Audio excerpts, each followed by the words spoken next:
Sa posted by po, si teller po.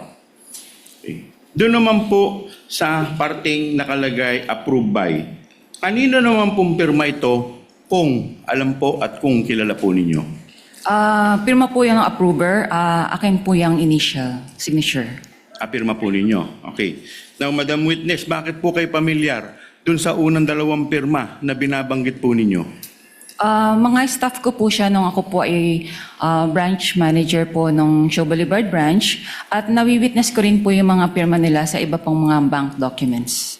Okay. Now, Madam Witness, ito pong pangalawang cheque na nakikita po natin, kailan po ito in-encash kung maalala po ninyo?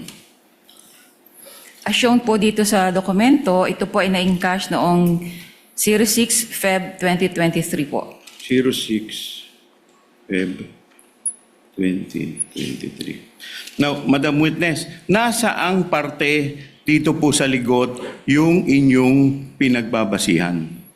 Nasa lower right po portion. Lower right portion. Pwede po ba pakituro po ninyo specific? Saan po dyan na nakalagay?